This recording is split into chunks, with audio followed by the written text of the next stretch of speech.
Good afternoon, good evening, good night, and good morning, and whatever time zone you're in on the Earth, or whether you're out there on the space station. It is April the 27th, 2026, 1 year Bible session. Let me put the Bible readings in chat. Whoops. There we go.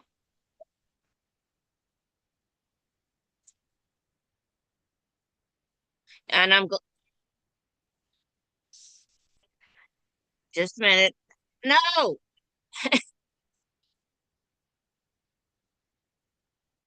Oh my. Sometimes it does that. We're glad to see everybody here on Zoom or on YouTube. We'll start out our Bible session with the prayer as usual.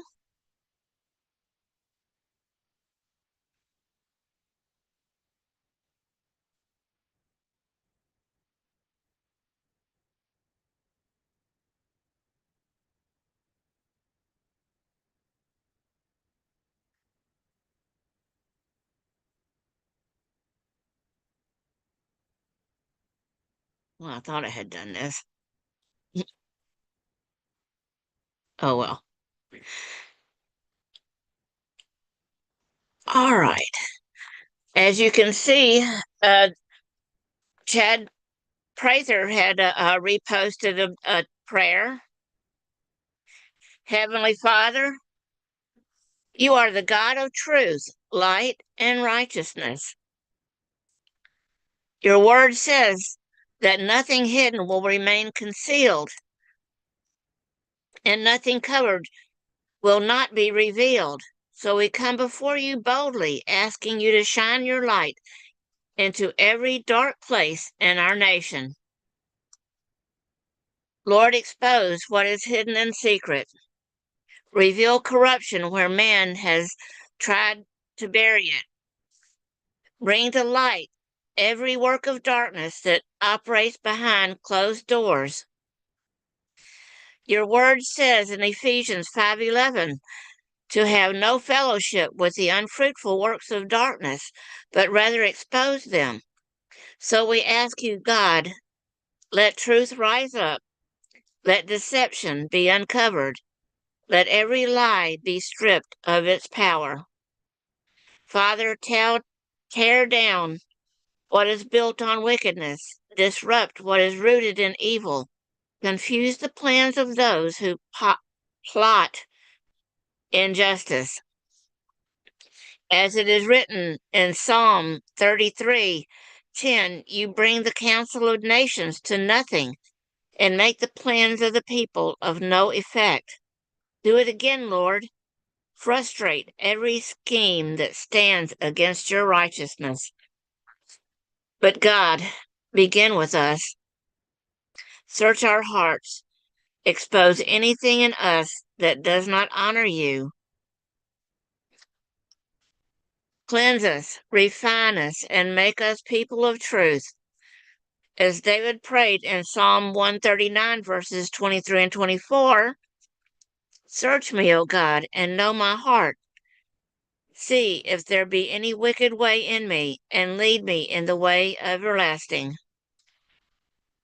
Raise up leaders who fear you. Raise up voices that will not bow to corruption. Raise up a people who love truth more than comfort. Let righteousness exalt this nation again, as your word declares in Proverbs 14:34. We ask for justice, but we also ask for mercy. We ask for exposure, but also repentance. Let what is revealed lead to awakening, not just outrage. God, let your light flood this land. What is done in darkness, bring it into the open. What is hidden, uncover it. What is evil, dismantle it. And let your truth stand unshaken. And at this time, we'll go to our prayer list. And as always, we include prayers for our nation also, and the president, all the government, whether it's federal or state, even city, parish, county, that they come to you and they use discernment and wisdom and ask you for wisdom and how to do things. And we ask that you protect our troops wherever they are. Also, we pray for Pam and all his PSB platforms, the host, and all the people that are on there. And as I say, even the ones that are on there to be mean. Sometimes I have to ask forgiveness for that too. And we pray for all the people that have been ill. Patty and Brian, Vinny, Reality Fuzz, Tanya, Gator Grad Sister, Tim, Barb, both of the Michaels, the Kath, Ragnar, Half Right, Marvin, Rising 123, Danny, P. Dizzle. He finally got a doctor's appointment. Thank you, Lord. Just a Pug, Humi, Community Citizen, Cold Steel, 2020 Liberty, Billy the Kid Family, Crafty Fox, Best Money Ever, Moanon, Angel Fire, Susie Wiles, Kinsley Wren, Maroon 9, Leslie, Son of Liberty, Lynn and Sonia, and Dolly feels a lot better, but we'll still pray for her a little bit. In the mighty name of Jesus, amen.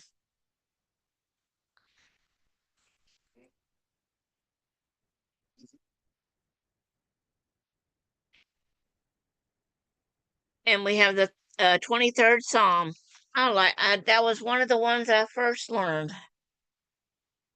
The Lord is my shepherd, I shall not want. He maketh me to lie down in green pastures. He leadeth me beside the still waters. He restoreth my soul. He leadeth me in the paths of righteousness for his name's sake. Yea, though I walk through the valley of the shadow of death, I will fear no evil, for thou art with me, thy rod and thy staff, they comfort me. Thou preparest a table before me in the presence of mine enemies. Thou anointest my head with oil, my cup runneth over. Surely goodness and mercy shall follow me all the days of my life, and I will dwell in the house of the Lord forever.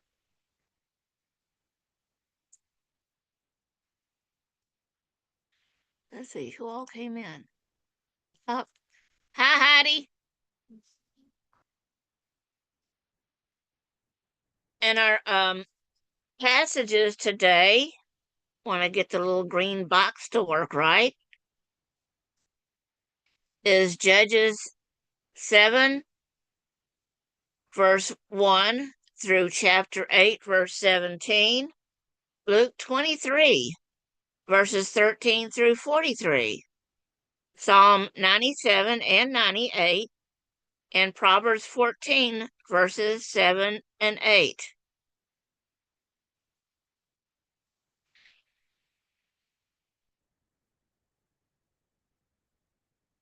Judges chapter 7. Then Jerubbaal, who is Gideon, and all the people that were with him rose up early and pitched beside the well of Harod, so that the host of the Midianites were on the north side of them by the hill of Moreh in the valley. And the Lord said unto Gideon, the people that are with thee are too many for me to give the Midianites into their hands, lest Israel vaunt themselves against me, saying, mine own hand hath saved me. Now therefore go to and proclaim in the ears of the people, saying, Whosoever is fearful and afraid, let him return and depart early from Mount Gilead. And there returned of the people 22,000, and there remained 10,000. And the Lord said unto Gideon, The people are yet too many. Bring them down under the water, and I will try them for thee there. It shall be that whom I say unto thee, This shall go with thee, the same shall go with thee, and whomsoever I say unto you, This shall not go with thee, the same shall not go.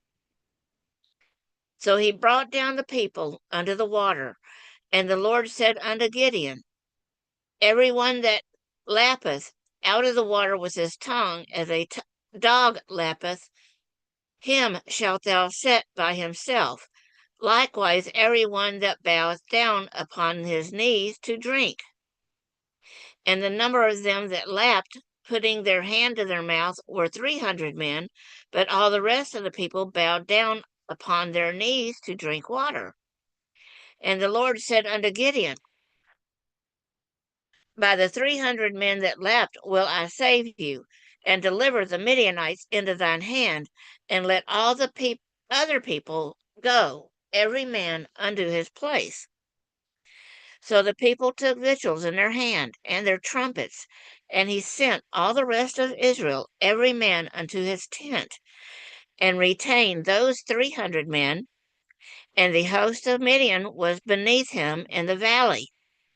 And it came to pass the same night that the Lord said unto him, Arise, get thee down unto the host, for I have delivered it into thine hand. But if thou fear to go down, go thou with Phurah thy servant down to the host, and thou shalt hear what they say, and afterwards shall thine hands be strengthened to go down unto the host. Then went he down with Phurah his servant unto the outside of the armed men that were in the host. And the Midianites and the Amalekites and all the children of the east lay along in the valley like grasshoppers for multitude, and their camels were without number as the sand by the seaside for multitude. And when Gideon was come, behold, there was a man that told a dream unto his fellow, and said, Behold, I dreamed a dream, and lo, a cake of barley bread tumbled into the host of Midian, and came unto a tent, and smote it that it fell, and overturned it, that the tent lay along. And his fellows answered and said, This is nothing else save the sword of Gideon, the son of Joash, a man of Israel, for into his hand hath God delivered Midian and all the host.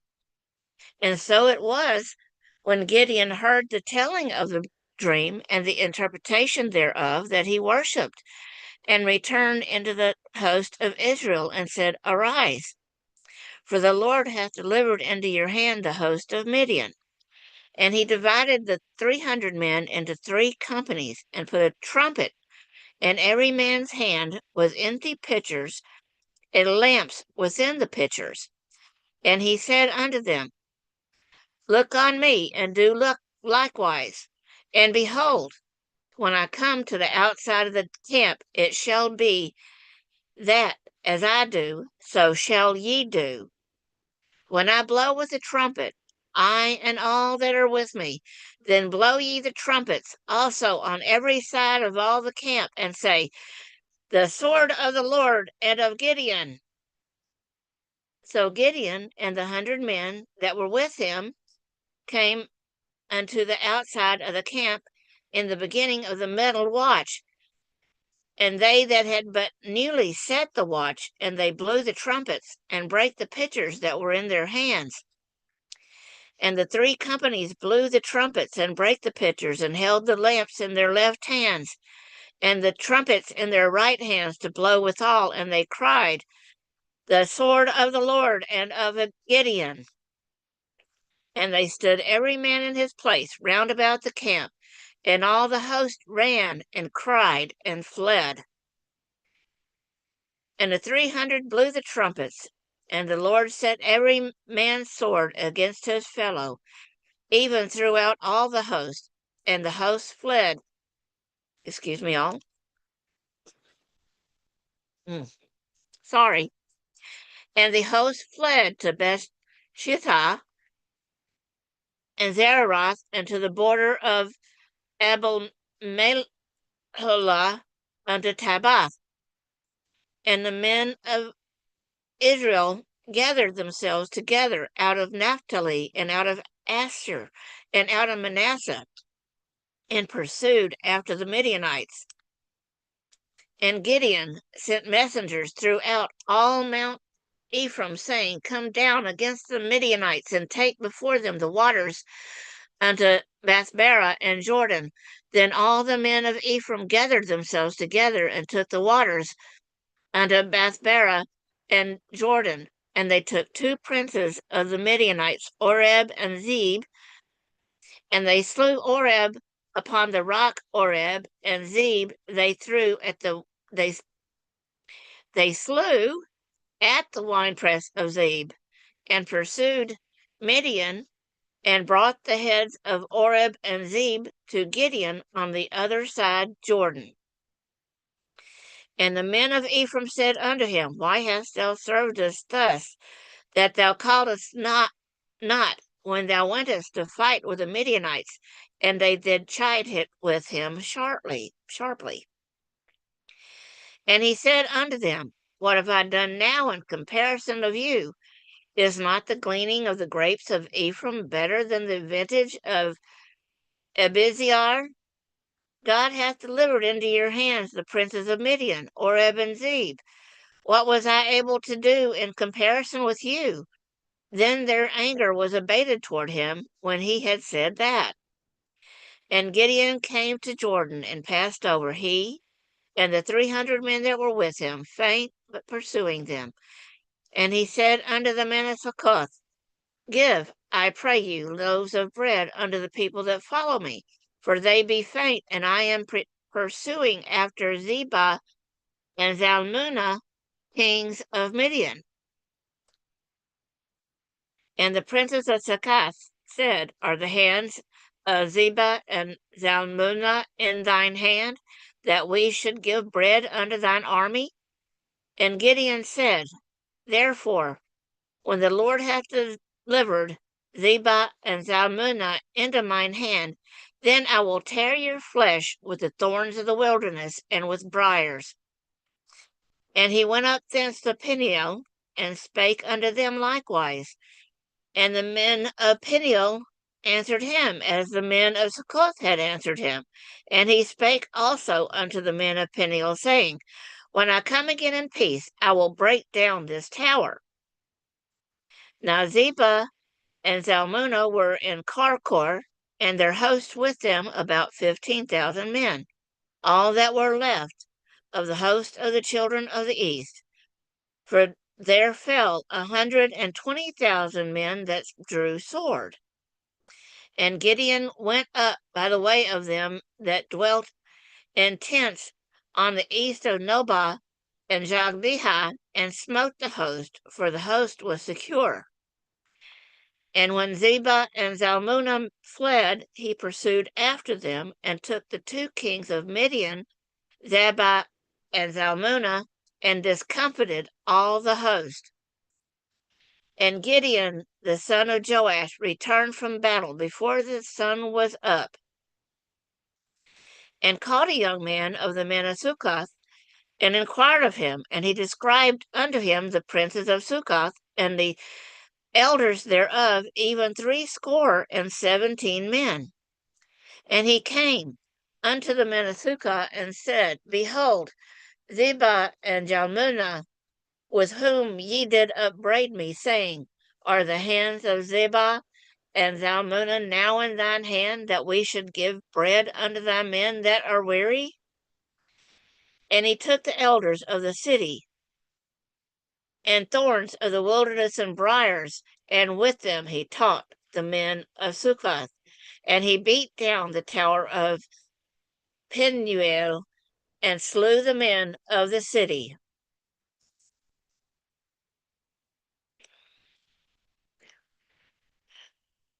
Oh, where's that little bitty black thing? Ah, bad word. Oh, there it is. Luke 23, verses 13 through 43. And Pilate, when he had called together the chief priests and the rulers of the people, said unto them, Ye have brought this man unto me as one that perverteth the people, and behold, I, having examined him before you, have found no fault in this man touching those things whereof ye accuse him. No, nor yet Herod, for I sent you to him, and lo, nothing worthy of death was done unto him. I will therefore chastise him and release him, for of necessity he must release one unto them at the feast. And they cried out all at once, saying, Away with this man, and release unto us Barabbas, who for a certain sedition made in the city, and for murder was cast into prison. Pilate thereof, willing to release Jesus, spake again to them. But they cried, crying, saying, Crucify him, crucify him. And he said unto them the third time, Why, what evil hath he done? I have found no cause of death in him. I will therefore chastise him and let him go. And they were instant with loud voices, requiring that he might be crucified. And the voices of them and of the chief priest prevailed. And Pilate gave sentence that it should be as they required. And he released unto them, just a minute,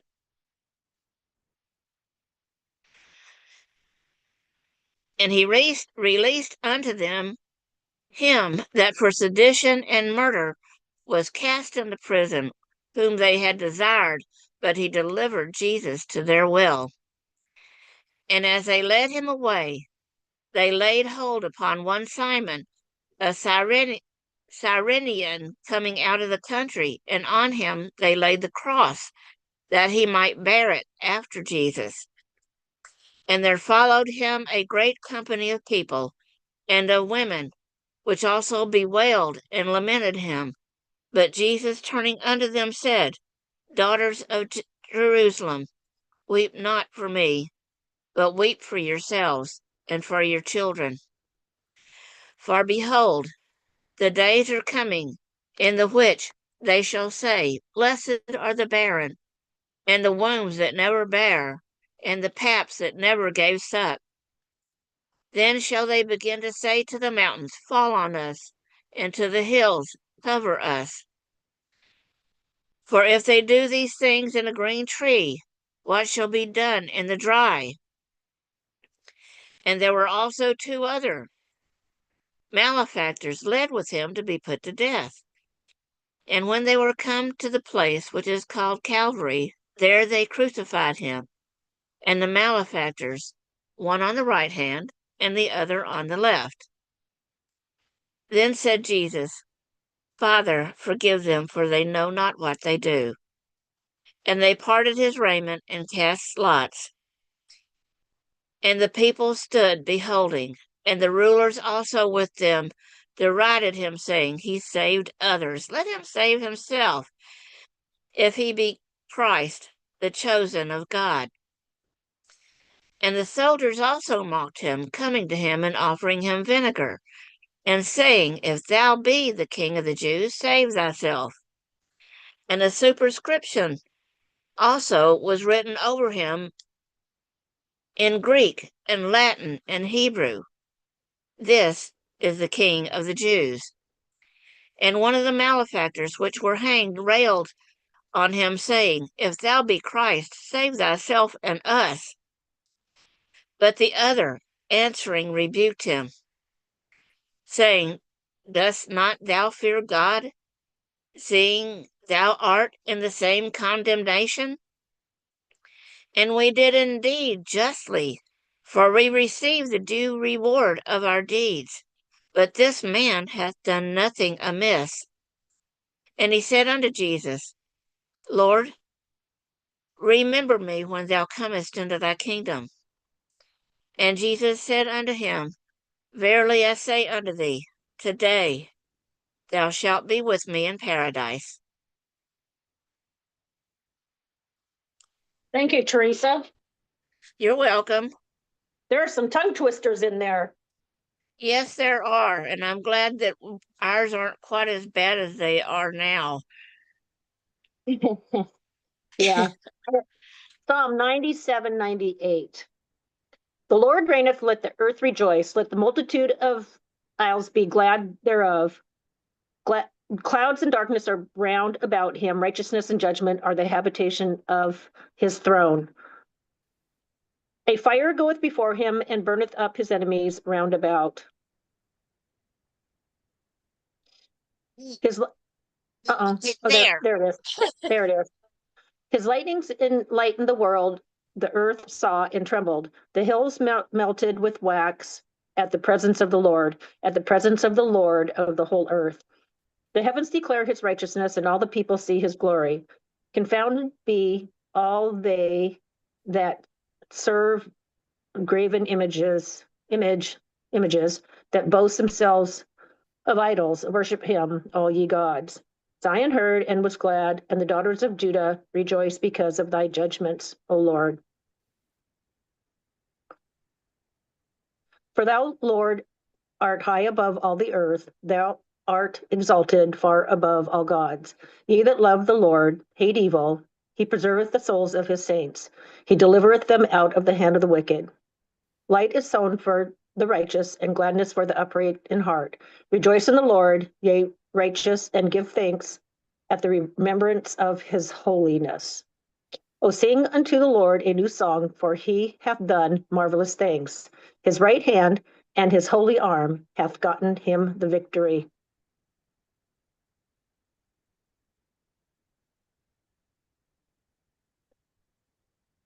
The Lord hath made known his salvation, his righteousness hath he openly shewed in the sight of the heathen. He hath remembered his mercy and his truth toward the house of Israel. All the ends of the earth have seen the salvation of our God.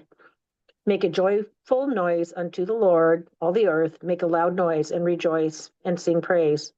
Sing unto the Lord with the harp, and the voice of a psalm. With trumpets, the sound of cornet, make a joyful noise before the Lord the King. Let the sea roar, and the fullness thereof, the world, and they that dwell therein. Let the floods clap their hands, let the hills be joyful together. Before the Lord, for he cometh to judge the earth. With righteousness shall he judge the world, and the people with equity. Whoops. Well, drat. My right hand is not being cooperative today. Uh-oh. Proverbs 14:7-8. Go from the presence of a foolish man when thou perceivest not in him the lips of knowledge. The wisdom of the prudent is to understand his way, but the folly of fools is deceit. Amen. Amen. Thank you, Shelley. You're welcome. Hi, Heidi. And hi, Reality Fuzz. Oh, yep, she popped in too. Yeah. Hello. Yet, unfortunately, sometimes my right hand bothers me. Hi, Reality. All right. Now we're in 2 Samuel, and this one is 44 minutes, and I think we're still with Bathsheba and her children.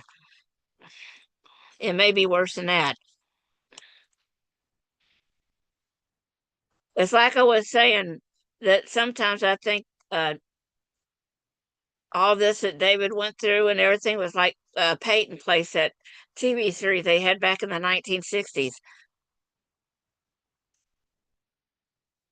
All I right, remember that weird show. and I know that we're going to be able to learn some stuff here. Okay, we're going to jump right in then. We are in 2 Samuel. chapters 13 through 15. And in chapter 13, we're going to deal with the sin and murder of Amnon. It came to pass after this that Absalom, the son of David, had a fair sister whose name was Tamar. And Amnon, the son of David, loved her. Now, both Absalom and Tamar were David's children by a gal by the name of Maachah. She was the daughter of King Geshur, and so, interestingly enough, both of them are half Jewish and half Gentile, because the wife was Gentile. We'll talk about that when we're through talking about Absalom, but Amnon, of course, was David's son by Ahinoam the Jezreelitess. So these kids have different mothers, in other words. Abram, Sarah are examples where we have children of the same father by different mothers, and that was sanctioned by the early Hebrew custom, even though it was forbidden subsequently in the Levitical legislation, Leviticus 18:9. In verse 2, and Amnon was so vexed that he fell sick for his sister Tamar, for she was a virgin, and Amnon thought it hard for him to do anything to her. They probably had very few opportunities to really see the unmarried members of the royal harem, and probably had none to see than Tamar alone. So we go to verse 3. Amnon had a friend whose name was Jonadab, he was the son of Shimeah, David's brother. And Jonadab was a very subtle man. He said to him, why art thou, being the king's son, lean from day to day? Wilt thou not tell me? And Amnon said unto him, I love Tamar, my brother Absalom's sister. And Jonadab said unto him, lay thee down on thy bed, and make thyself sick. And when thy father cometh to see thee, say unto him, I pray thee, let my sister Tamar come and give me meat, and dress the meat in my sight, that I may see it, and eat it at her hand. So Amnon lay down, made himself sick, and when the king was come to see him, Amnon said to the king, I pray thee, let Tamar, my sister, come and make me a couple of cakes in my sight, that I may eat at her hand. And David sent home to Tamar, saying, go now to thy brother Amnon's house, and dress his meat. And it's pretty clear that these kids lived in different houses, and probably each wives probably lived with her children in a particular compartment or section of the palace. Couple of cakes phrase, it's a Hebrew word for cakes, is from the root ibid, which is heart. And so there's probably, there might have been heart-shaped cookies, or there may just be a play on words here in any case. So Tamar went to her brother Amnon's house, and he was laid down, and she took flour and kneaded it and made cakes in his sight and did bake the cakes. And she took a pan and poured them out before him, but he refused to eat. And Amnon said, have out all men from me. And they went out, every man from him. And Amnon said unto Tamar, bring the meat into the chamber, that I may eat of thine hand. And Tamar took the cakes which she had made, and brought them into the chamber to Amnon her brother. And when she had brought them unto him to eat, he took hold of her. It said unto her, come lie with me, my sister. And she answered him, nay, my brother, do not force me, for no such thing ought to be done in Israel. Do not thou this folly. And I, whither shall I cause my shame to go? As for thee, thou shalt be as one of the fools in Israel. Now therefore I pray thee, speak unto the king, for he will not withhold me from thee. Now this is a very controversial passage, because it sounds as if there might have been the possibility of them marrying, because of, in their brother and sister, it's through the different mothers and so forth. So scholars have some debates about that. The law actually forbid this kind of marriage in Leviticus 18:9, but it might not have been strictly observed at this time. The Talmud tries to overcome the apparent difficulty here by assuming that Tamar was of some illegitimate birth, but there's no textual basis for that. Anyway, howbeit he would not hearken unto her, but being stronger than she, forced her and lay with her. Now this loss of virginity was an unbearable burden or curse in Israel. Deuteronomy 22 deals with that in some depth. And furthermore, relationships between half-brothers and sisters were also strictly forbidden by law in Leviticus 20. And the people who were guilty of such things were to be cut off from the covenant community. They took this quite seriously. And of course, in this case, Tamar was innocent, and she had been assaulted here. And again, Deuteronomy 22 is your background verse if you want to get into the background there. Then Amnon hated her exceedingly, which demonstrates this passion wasn't of love, it was just lust. But anyway, so that he hated her wherewith he hated her was greater than the love wherewith he had loved her. And Amnon said unto her, Arise, be gone. And she said unto him, There is no cause. This evil in sending me away is greater than the other that thou didst unto me. But he would not hearken unto her. Then he called a servant that ministered unto him and said, Put now this woman out from me, and bolt the door after her. And she had a garment of divers colors upon her, for with such robes were the king's daughters that were virgins apparelled. Then a servant brought her out and bolted the door after her. It's interesting, this coat of many colors is just an incidental comment here. Same kind of comment was made of Joseph, if you will, in an earlier time. But anyway, it signifies something special, but that it's strictly one of conjectures, what might really be implied by that in the text. And Tamar put ashes on her head, and rent her garment of divers colors that was on her, and laid her hand on her head, and went on crying. And Absalom her brother said unto her, Hath Amnon thy brother been with thee? But hold now thy peace, my sister. He is thy brother. Regard not this thing. So Tamar remained desolate in her brother Absalom's house. His putting her out from his immediate presence and repudiated her as a bride. See, the law in Deuteronomy 22 would imply that he should have married her after all this, but her intensity of sorrow is pretty well communicated here. And there are detailed instructions in Deuteronomy 22 and elsewhere, so I'll let you just put that in your notes. So in the interest of time, we'll let you track that out on your own. Verse 20, And Absalom brother said unto her, Hath Amnon thy brother been with thee? But hold now thy peace, my sister. Absalom is really harboring deep antagonism towards Amnon, but you're going to discover that he's very patient. He's going to watch his opportunity to wreak his vengeance. By Absalom telling her just to keep still, he's hiding he gives no inkling of his feelings towards Amnon. But he was nursing his wrath, obviously, and biding his time to avenge his sister's wrongs. You should recognize also Amnon is an heir apparent. So Absalom's going to take care of him before this is all over with. Verse 21, And when King David heard of all these things, he was very wroth. And Absalom spake unto his brother Amnon, neither good nor bad. For Absalom hated Amnon because he had forced his sister Tamar. It came to pass that after 2 full years, think about that, for 2 years he just lets this lay, watching his opportunity. It came to pass after 2 full years that Absalom had sheep shearers in Baalhazor, which is beside Ephraim. And Absalom invited all the king's sons. And Absalom came to the king and said, Behold, now thy servant hath sheep shearers. Let the king, I beseech thee, and the servants go with thy servant. And the king said unto Absalom, Nay, my son, let us not all go, lest we be chargeable unto thee. He pressed him, howbeit he would not go, but blessed him. Then said Absalom, If not, I pray thee, let my brother Amnon go with us. And the king said unto him, Why should he go with thee? But Absalom pressed him, and he let Amnon and all the king's sons go with him. Now Absalom had commanded his servants, saying, Mark ye now, when Amnon's heart is merry with wine, and when I say unto you, Smite Amnon, then kill him. Fear not, have I not commanded you? Be courageous and be valiant. Amnon, by Absalom hiding his animosity, David didn't realize that there was an agenda here, because after all, several years had gone by. Yeah, okay. And the servants of Absalom did unto Amnon as Absalom commanded. Then all the king's sons arose, and every man got up from his mule and fled. And it came to pass when they were in the way, the tidings came to David, saying, Absalom hath slain all the king's sons. Not one of them is left. Now that's misinformation. That's the first reaction, was since they all left, he thought that the word got to David that Absalom had killed them all. You can imagine what that did to David. He obviously was inconsolable. Even later on, when he finds out that the report is unfounded, and it was only Amnon, he still could not be comforted. David's obviously really upset to have this trouble in his family. But you may recall, let's just stop and recall, you remember what Nathan told David when he confronted him over Bathsheba and all that? That the sword would not depart from your house.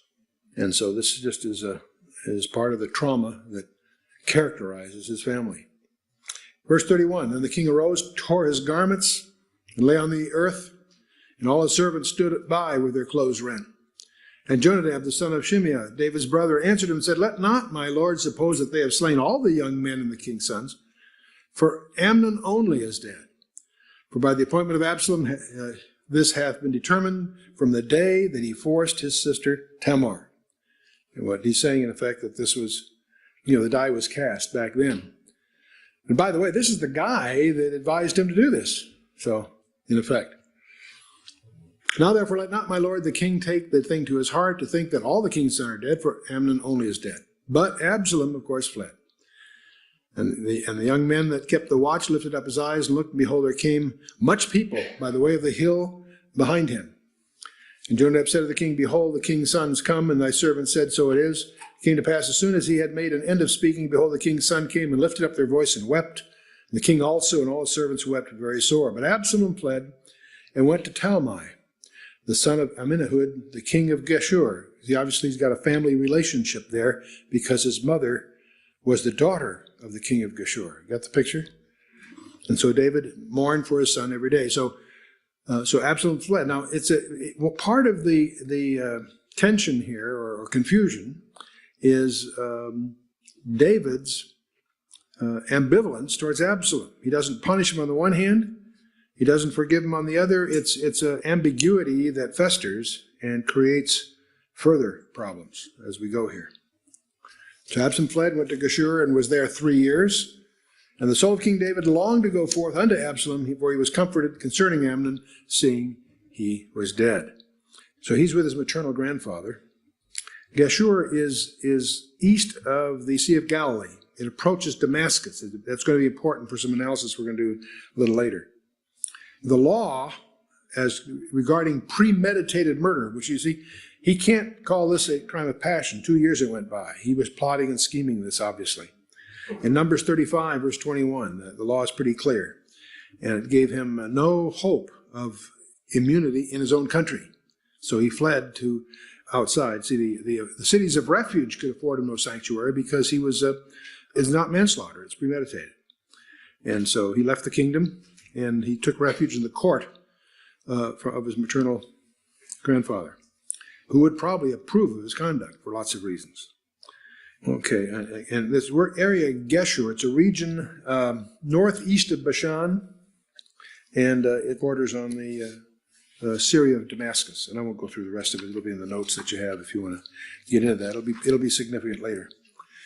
To try to get a little perspective of these strange relationships, here's a list of some of the wives and some of the sons. See, Amnon was a son of David, but from Ahinoam, and Absalom, and also Tamar, of course, from Maacah, who was a daughter of the king of Geshur. So yes, they're related, and yet there's a distance, obviously. We're going to hear in the next couple of chapters a great deal more about this guy Absalom. Now, what does his name mean? Anyone? What does Abba mean? Father. What does Shalom mean? Peace. So what would Shalom mean? Father of peace. Okay. We might try to make something of that a little later. He certainly was a worthless fellow, we'll discover. But something else you should understand, to understand the dynamics here. The father of Bathsheba was a guy named Eliam. And of course, Uriah married Bathsheba, but David took care of that, as you recall. Absalom will rebel against David forthcoming. Ahithophel turns out to be one of David's counselors, but he turns and becomes Absalom's counselor in his treasonous rebellion. And you won't understand it all until you realize that Ahithophel was the father of Eliam, who was the father of Bathsheba. So Ahithophel is the grandfather of Bathsheba, and one can infer, at least, that he never forgave David for the murder of his son-in-law and for the dishonoring of his granddaughter.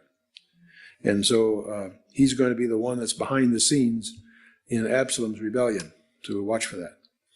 So chapter 14 of 2 Samuel, we're going to talk about how Absalom's continued estrangement from David.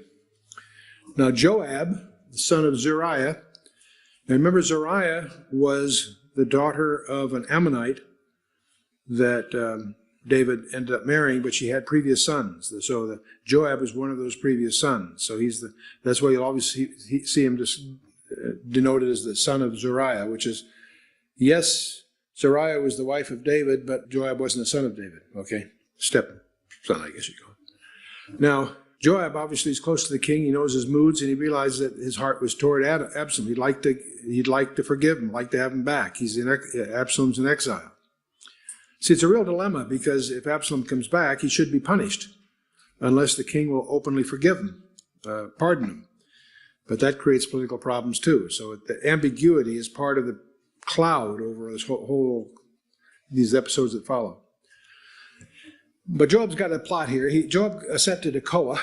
Remember that's a place that later prophet Amos will come from. But anyway, and he fetched thence a wise woman and said unto her, I pray thee, feign thyself to be a mourner, and put on now mourning apparel, and anoint not thyself with oil. Be as a woman that hath a long time mourned for the dead. And come to the king, and speak on this manner unto him. So Joab put words in her mouth. So this is all being set up, obviously. And when the woman of Tekoa spake to the king, she fell on her face to the ground and did obeisance, and said, Help, O king. And the king said unto her, What aileth thee? She answered, I am indeed a widow woman, and mine husband is dead. And thy handmaid had 2 sons. And they 2 strove together in the field, and there was none to part them, but the one smote the other and slew him. And behold, the whole family is risen against thy handmaid. And they said, Deliver him that smote his brother, that we may kill him for the life of his brother whom he slew. And we will destroy the heir also. And so they shall quench my coal which is left, and shall not leave to my husband neither name nor remainder upon the earth. And in their culture, this was a big deal. There's all kinds of laws to raise up children to a dead husband and so forth. And so this is the situation that she's presenting to the king. Now, get the sense here that King David is attached to Absalom, and he's not gotten over over the violent death of Amnon, and yet he was desirous to gain the society of his favorite son, which has now been 3 years since that episode, 5 years since the rape of Tamar. But see, the dread of public opinion and the politics involved caused him to hesitate about either recalling and pardoning his son, but see, Joab's trying to contrive a situation to create a path that can resolve the struggle between parental duty on the one hand and the royal duty on the other. See, David clearly missed Absalom, but no one knew how to achieve Absalom's return and a reconciliation. So this is Joab, his tactics, trying to get this whole thing resolved. Now, so the woman contrives a story where she had a single surviving son that would be vulnerable to the blood vengeance at the hands of the firstborn. The kinsman redeemer would be after him. Arshazai, the avenger of blood, the same guy. And so since she's a widow, this would eliminate her source of support and also the future. So that's what this burning coal idiom is dealing with here. But aside from the fact that she has no support, the more serious thing is that she have no surviving name and memory of her dead husband. And that was considered in that culture the most dreaded of all misfortunes. That's why they had concubines, and that's why they had levirate marriage, and all those things were instituted to forestall that kind of a possibility. Okay, so the woman of Tekoa continued. The woman of Tekoa said to the king, My lord, O king, the iniquity be on me and on my father's house, and the king and his throne be guiltless. The king said, Whosoever saith aught unto thee, bring him to me, and he shall not touch thee any more. So King David obviously is touched by her thing and stands in the breach, if you will. So he empowered the woman to bring her prosecutors into his royal presence. Then said she, I pray thee, let the king remember the Lord thy God, that thou wouldest not suffer the revengers of blood to destroy any more, lest they destroy my son. And he said, As the Lord liveth, there shall not one hair of thy son fall to the earth. So that seemed appropriate to him, makes sense. The woman said, Let thine handmaid, I pray thee, speak one more word unto my lord the king. He said, Say on. So she's not sure she's made her point, so she's going to press further. And what she's saying, if there's any miscarriage of justice, her family would bear the responsibility. David patiently hears her out, assures that if anyone tried to prosecute her, he would have to answer to the king. So she continues till she elicits from David a formal oath that her accused son would not suffer even the slightest harm. In verse 13, the woman said, Wherefore, then, hast thou thought such a thing against the people of God? For the king doth speak this thing as one which is faulty, in that the king doth not fetch home again his banished.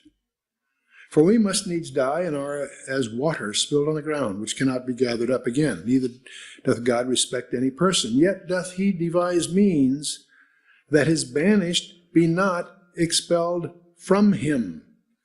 So we got some editorial perspective here.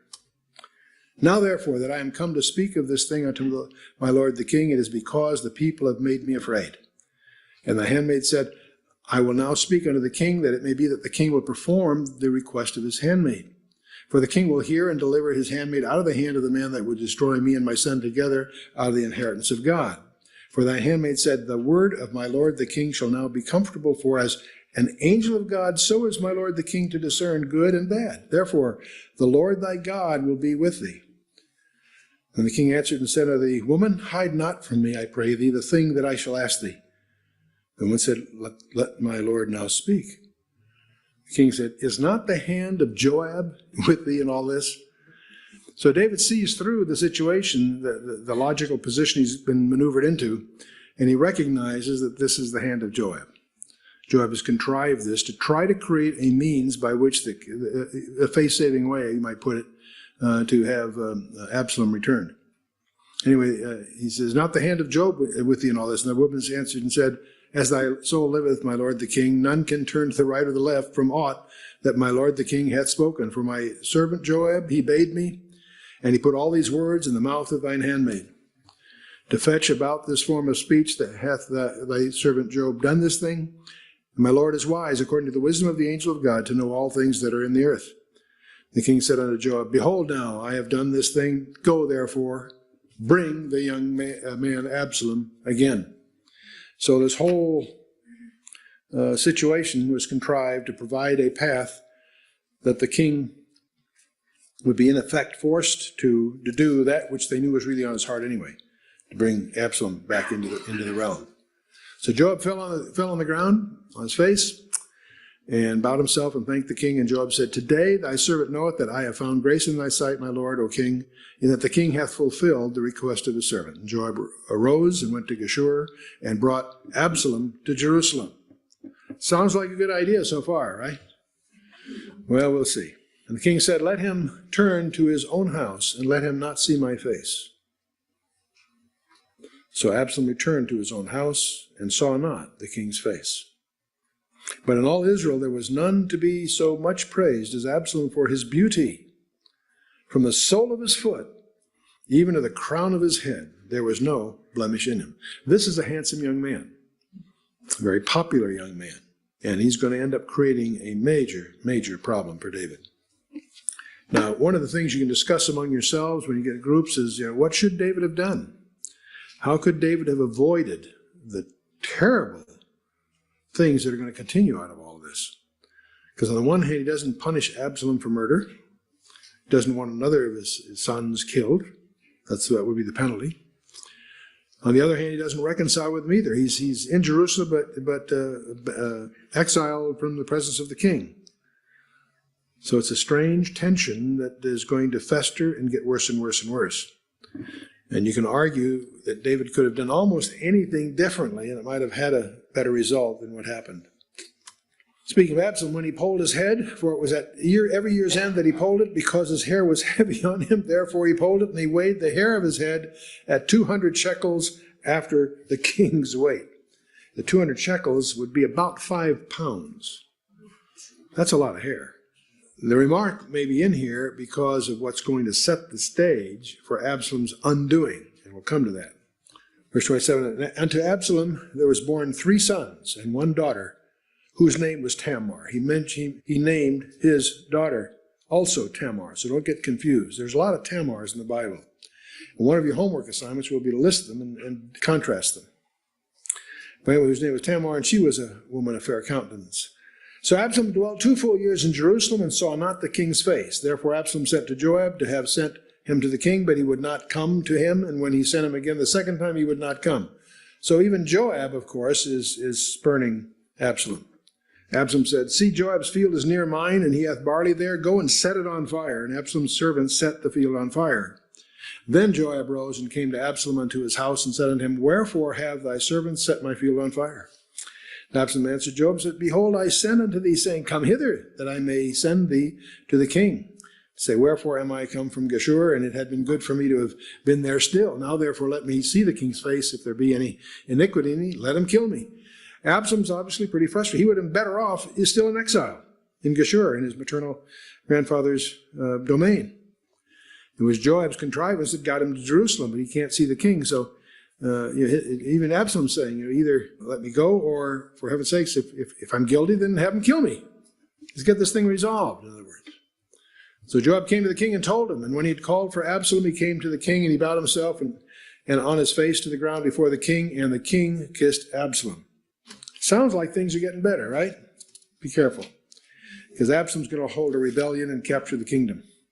Verse 1 of 2 Samuel 15, It came to pass after this that Absalom prepared him chariots and horses and 50 men to run before him. So he's going to start a vigorous program to win the loyalty of the tribes. Not the tribe of Judah, the home tribe, so to speak, but the others. He's going to meet people in the court, and at the gate of the town was always it's like a courthouse, in a sense. He would find out where they came from. He would find out what their grievances were. And he would create the impression, boy, if he was king, they'd have a better lot. So let's go on, verse 2. And Absalom rose up early and stood beside the way of the gate. The gate of the city, again, is the place where business is transacted. And it was so that when any man had a controversy, came to the king for judgment, then Absalom called on him, saying, Of what city art thou? He'd say, Thy servant is one of the tribes of Israel. Absalom said to him, See, thy matters are good and right, but there's no man deputed of the king to hear thee. In other words, there's no one been set up to deal with your problem. Absalom said, Moreover, Oh, that I were made judge in the land, that every man which hath any suit or cause might come unto me, and I would do him justice. It was so that when any man came nigh to him to do him obeisance, he put forth his hand and took him and kissed him. So this guy, Absalom, is not only a handsome fellow, he's quite a politician. On this manner did Absalom to all Israel that came to the king for judgment. So Absalom stole the hearts of the men of Israel. So Absalom's got a big, political machine going here. And it came to pass after 40 years, now I should explain, that's a strange remark. It's not 40 years of Absalom, but it's an illusion, apparently, that some of the text, the NIV renders it 4 years. See, for 4 years, Absalom had been weaning the people and so forth. The 4 years appears in the Septuagint and the Syriac version, the Peshitta. But the Hebrew has 40 years, so there's some figure, maybe it refers to an event earlier in David's life, perhaps his anointing at Bethlehem. There's a number of ways to try to deal with what may be just a textual issue. It came to pass after 40 years that Absalom said unto the king, I pray thee, let me go and pay my vow, which I have vowed unto the Lord in Hebron. In Hebron, they still had a grudge against David because he had removed the seat of the government from there to Jerusalem. So they resented David in that sense. And also the allied clans of the Negev, in the south, if you will, whose good offices David first mounted the throne, were jealous of the northern tribes. See, the southern tribes were jealous of the northern tribes, Hebron being in the south. And now the northern tribes are the dominant party in the United Kingdom, and so they have a lot of power and influence with the king. So there's a seat of bitterness down there in Hebron. And that's what Absalom is going to start to take advantage. And he claims that he did a vow unto the Lord in Hebron. He says, For thy servant vowed a vow while I abode in Geshur in Syria, saying, If the Lord shall bring me indeed to Jerusalem, then I will serve the Lord. And the king said to him, Go in peace. So he rose and went to Hebron. So he's got to discharge apparently his vow. That's just an excuse to get down there and create the dissent that he can. But Absalom sent spies throughout all the tribes of Israel, saying, As soon as you hear the sound of the trumpet, then ye shall say, Absalom reigneth in Hebron. So Absalom's going to try to take charge. He's going to start foment a rebellion here. And with Absalom went 200 men out of Jerusalem that were called, and they went in their simplicity, and they knew not anything.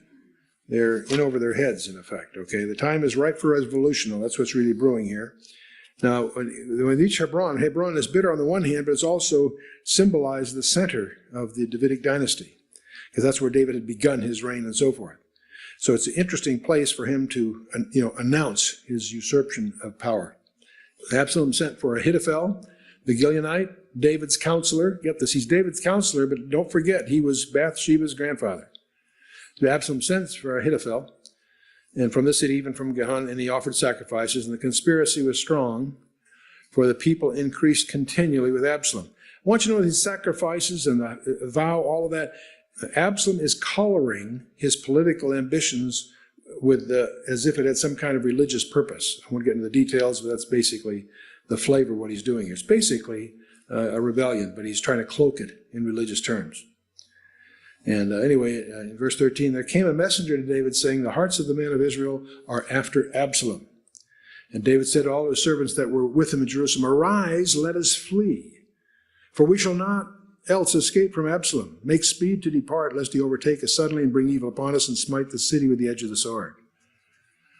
So David, when he hears that, he sizes up the situation and doesn't fight. He decides to try to minimize the damage. Now, this decision has been a puzzle to many of the commentators.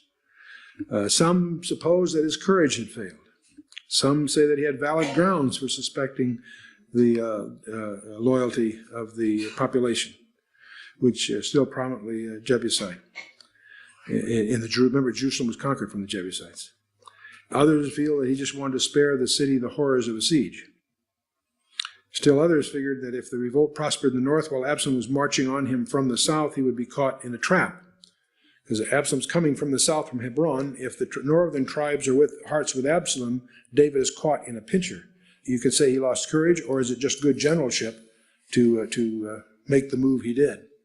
Now the fact, in verse 15, let's look at verse 15. The king's servant said to the king, behold, thy servants are ready to do whatsoever my lord the king shall appoint. Their readiness, they didn't question the decision, their readiness to do this implies that his decision was not cowardice, it was just cold calculation of a very experienced military strategist. And that would be my leaning personally from looking at this. But anyway, the king went forth and all his household after him, and the king left 10 women, which were concubines, to keep the house. Now understand, a concubine is a strange sort of secondary wife. These aren't harlots like some people would ascribe. These are people who had certain status, not full wife status, but they did have standing of sorts. So these are in many ways regarded as royal property. In any case, he left the 10 women to keep the house. And the king went forth, all the people after him, and tarried in a place that was far off. And all the servants passed on beside him, and all the Terites, and all the Pelethites, and all the Gittites, 600 men which came after him from Gath, passed on before the king. You know, there's an awful lot of foreigners that are bodyguards.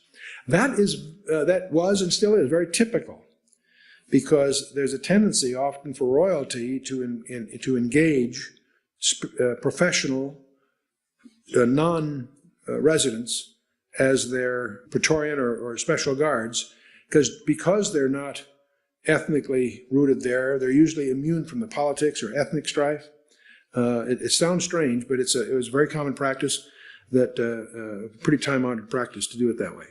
And David was surrounded that way too. Then said the king to Ittai the Gittite, which is a guy from Gath in effect. These are all people that were loyal to him, but from the old Philistine days. Wherefore goest thou also with us? Return to thy place and abide with the king, for thou art a stranger and also an exile. And whereas thou camest but yesterday, should I this day make thee go up and down with us? Seeing I go whither I may, return thou and take back thy brethren. Mercy and truth be with thee. And Ittai answered the king and said, as the Lord liveth, as my lord the king liveth, surely in what place my lord king shall be, whether in death or life, even there also will thy servant be. This guy chooses, even though the king encourages him to go off and take his leave, he insists upon staying loyal to the king. David said to Ittai, go and pass over. And Ittai passed over, and all his men and all the little ones that were with him. And all the country wept with a loud voice, and all the people passed over. And the king also himself passed over the brook Kidron, and all the people passed over toward the way of the wilderness. And lo, Zadok also and all the Levites were with him, bearing the ark of the covenant of God. And they set down the ark of the God, and Abiathar went up until all the people had done passing in the cities. Now, Abiathar and Zadok, these are both priests. I'll come back to that in a little bit here. The king said to Zadok, carry back the ark of God into the city. If I shall find favor in the eyes of the Lord, he will bring me again and show me both it and his habitation. But if he thus say, I have no delight in thee, behold, here am I, let him do to me as he seemeth good. In other words, David's ready to let God treat him as he will, but he doesn't want to compromise the ark, in effect. If it was God's will for him to return as a king, he will do so. But otherwise, there's no need to keep the ark away from the sanctuary, from the temple that's in Jerusalem. You see, it's David, not the Lord, that's going into exile, is his logic. There's two sons. Ahimaaz is Zadok's son, and Jonathan, Abiathar's son. There's two sons of priests here. And they would, by having the ark go back, having them in Jerusalem, they become an intelligence network for David. They will bring back any insights of what's going on. And we're going to see an amusing incident involving Ahimaaz, who is a rapid runner, but rather vacant in terms of significance, as we'll see. It's kind of funny. But one thing that might be useful to do here, and that is understand Zadok is going to succeed as the key priest. The king said also unto Zadok the priest, Art thou not a seer? Return unto the city in peace, and your two sons with you, Ahimaaz and your son Jonathan, the son of Abiathar. And see, I will tarry in the plain of the wilderness until there come word from you to certify me. Zadok therefore and Abiathar carried the ark of God again to Jerusalem, and they tarried there. Now understand it may be useful as we go forward to understand the lineage. Obviously, under Aaron, he had two sons, Eleazar and Ithamar. Under Eleazar, we had Phinehas, the first one, and a whole bunch of others. We get down to Zadok, whose son is Ahimaaz, and we're going to hear more about him. That's down on the one line. The other son, through Ithamar, came Eli. Remember, Eli had the two worthless sons, Hophni and Phinehas the second.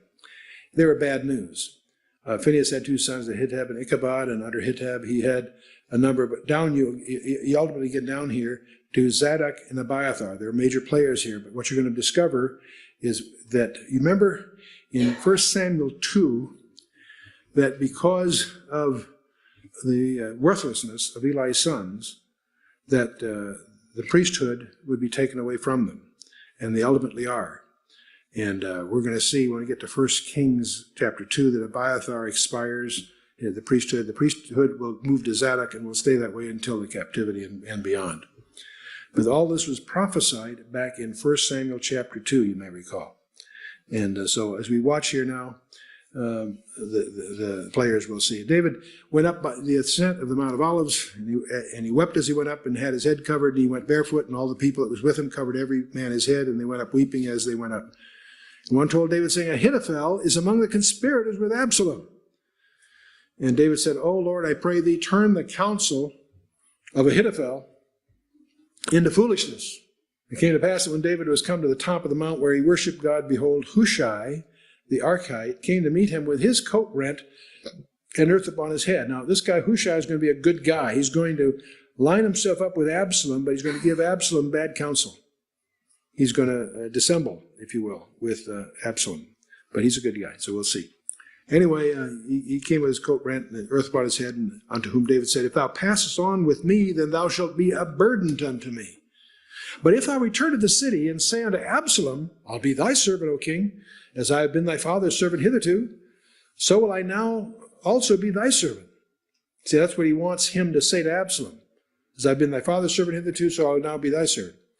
Then mayest thou be for me, that is David, you may defeat the counsel of Ahithophel. Because see, Absalom's going to have two counselors, Ahithophel and Hushai. And hast thou not there with thee Zadok and Abiathar the priest? Therefore it shall be what things soever thou shalt bear out of the king's house, thou shalt tell it to Zadok and Abiathar the priests. And of course, they'll be the channel back to David. Behold, they have there with them their two sons, Ahimaaz, Zadok's son, and Jonathan, Abiathar's son. Don't confuse Jonathan here with the Jonathan that was son of Saul. He's probably named after him or whatever, but different guy, obviously. And by them ye shall send me everything that you can hear. And Hushai, David's friend, came into the city, and Absalom came to Jerusalem. And so that sets the stage. We'll get the rest of it in the next session. To stand back and just get a picture here, we have David. We've seen David at his zenith. He was a very victorious warrior, very clever general. Remember, he subdued the Philistines to the west, the Syrians and others to the north, the Ammonites to the east, and the Edomites and Amalekites to the south. He also was a very good administrator. He's the guy that organized the priests in the 24 courses. That's important when you get to the book of Revelation for lots of reasons. And he's a major poet, wrote the Psalms and so forth. Interesting guy, but we're seeing him beyond his turning point. His great sin, of course, with Bathsheba and the murder of Uriah. All this is not just an incident. It's a culmination of a process. The prosperity, the ease, the self-indulgence, and so forth.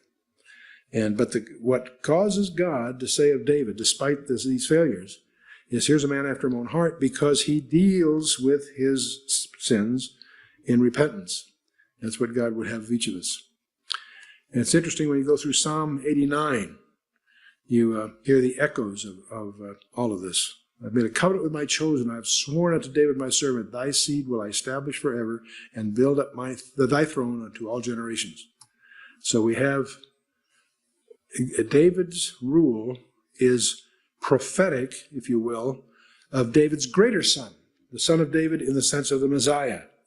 And we went through, this is just by way of review, we went through a whole bunch of those passages through the whole Bible. It puts focus on the rule of the Messiah, but it does so through the lens of David. And I'm going to suggest before we're through, there may be some more subtle hints of an adversary, typologically mentioned before we're through.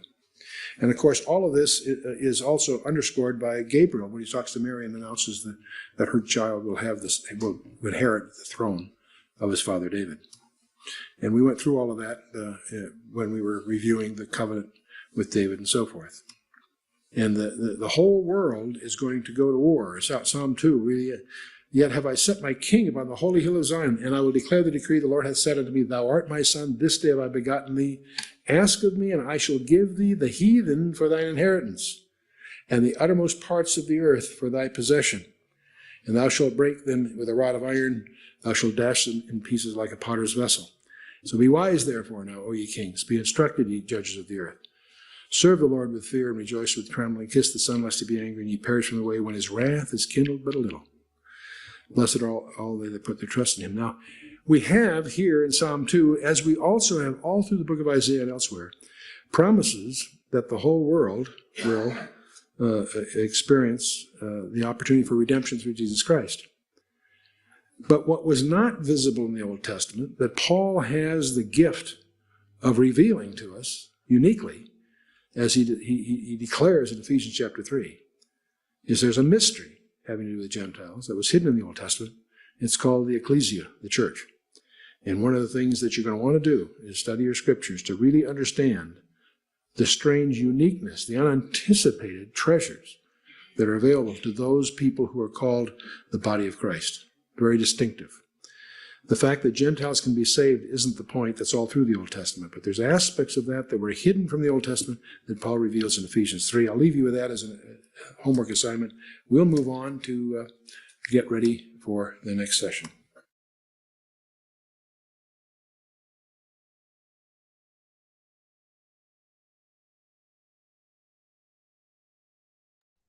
And amen. We didn't get a prayer after that. No, we did not. No. Anyway, that was very interesting. I know I remember that story from the Bible stories that we had from that Mama sold those. They were the Seventh-day Adventist Bible stories. Oh, nice. Yeah. It was interesting. But I remember that he went and got his hair tangled up in tree branches. Yeah, because Yeah. it was so much. Mm-hmm. It's funny. He goes, he was a good-looking man. That's what said. Yeah. Anyway, I'm glad that y'all were here. And I'm glad you're feeling better. I hope you are anyway, feeling better, Reality Fuzz.